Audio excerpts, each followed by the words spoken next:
Hello नमस्ते good morning सबैजनालाई। यस पुन ट्राभलमा हजुरहरूलाई स्वागत छ। म विशाल पुन फेरि पनि ल्याएको छु नयाँ रोड अपडेट। आज चाहिँ पोखरादेखि मुङलिङसम्म यात्राको पर्ने खण्डमा पर्ने ठाउँमा पर्ने चाहिँ ठाउँको भिडियो चाहिँ मैले देखाउन खोजेको छु। कतिको काम भएको छ रोड, सबैजनाले चाहिँ फुल भिडियो हेरिदिनु होला। अहिले चाहिँ हामी मुङलिङबाट चाहिँ पोखरातिर जाँदैछौँ। अहिले चाहिँ आँबुखैरेनी जाँदै क्रममा हाम्रो चाहिँ साइडमा भएको मर्स्याङ्दी जलविद्युत आयोजनाको हाइड्रो पावर पनि देखिएको छ होइन। यो रोड पनि 4 लेन बन्न नसकेको कारण चाहिँ हाइड्रो पावरको कारणले गर्दा फेरि 4 लेन बन्न सकेको छैन। आँबुखैरेनी बजारमा आइपुगेको छौँ। अहिले चाहिँ हामी राइट साइडमा लाग्यो भने हामी चाहिँ गोर्खातिर लाग्दछौँ भने हामी सिधा जाँदा चाहिँ हामी पोखरातिर लाग्दछौँ है। अहिले चाहिँ आँबुखैरेनीको बजार, अहिले चाहिँ हामी 4 लेनमा आइपुगेको छौँ। आँबुखैरेनी कटेपछि बजार कटेपछि 4 लेन बाटो आउनेछ। पोखरासम्मै 4 लेन बाटो भइसकेको छ। ठाउँमा चाहिँ पहिरोहरू खसेको कारणले कुनै ठाउँमा चाहिँ वान साइड मात्रै खुल्ला भएको छ भने अरू त राम्रो छ, क्लियर छ बाटो चाहिँ एकदम राम्रो सफा हरियाली एकदम राम्रो छ है। एकदम विदेशको फिल हुन्छ यो चाहिँ बाटोमा चाहिँ हिँड्दाखेरि।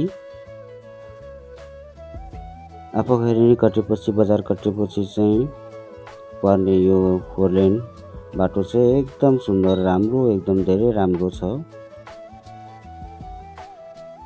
हजुरहरूले यस पुन ट्राभल च्यानललाई सब्सक्राइब गर्नुभएको छैन भने कृपया सब्सक्राइब गरिदिनु होला। साइडमा भएको बेल बटन पनि हटाइदिनु होला किनकि म नयाँ भिडियो ल्याउने छु रोड अपडेट हजुरहरूको लागि सबैभन्दा पहिला नोटिफिकेसन जान्छ, त्यही भएर बेल बटन चाहिँ हटाउनु होला। अहिले हामी आँबुखैरेनी कटेर चाहिँ हामी डुम्रेतर्फ लागिराखेका छौँ। डुम्रेमा चाहिँ घुम्ने ठाउँ चाहिँ डुम्रे बजारबाट चाहिँ हामी मनाङतर्फ पनि जान सकिनेछ। बन्दीपुर भयो, केबल कारमा चढ्न नि सकिनेछ। राम्रो छ बन्दीपुर घुम्नको लागि चाहिँ।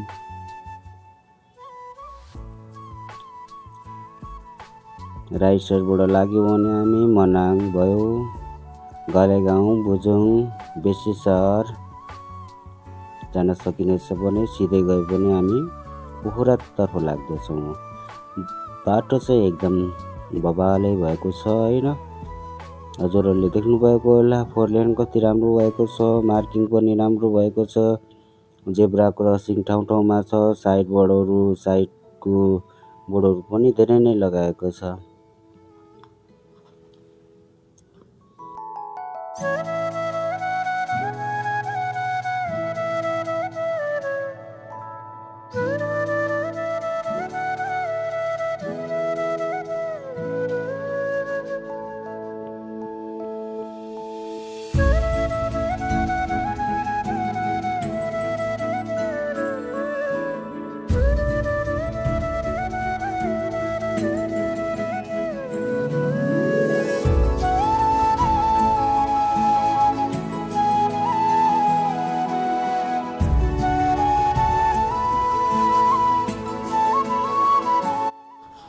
अहिले चाहिँ हामी डुम्रे बजारमा आइपुगेका छौँ।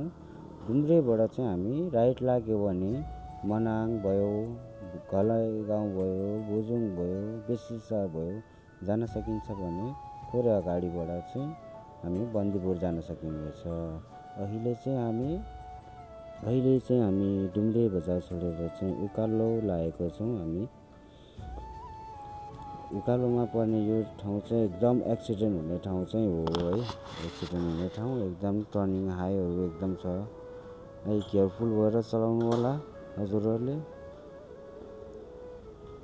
एकदम हाई छ, कुहिरो पनि लागेको छ। मर्निङमै हिँड्दा हामी हिँडेको, त्यही भएर चाहिँ कुहिरो पनि अझै हटेको छैन। अब हामी चाहिँ दमौली बजारको ओह्रालो झर्दा फेरि एकदम केयरफुल हुने, टर्निङहरू पनि एकदम हाई छ, केयरफुल भएर चलाउनु। एक्सिडेन्ट बढी नै हुने ठाउँ हो त्यो चाहिँ।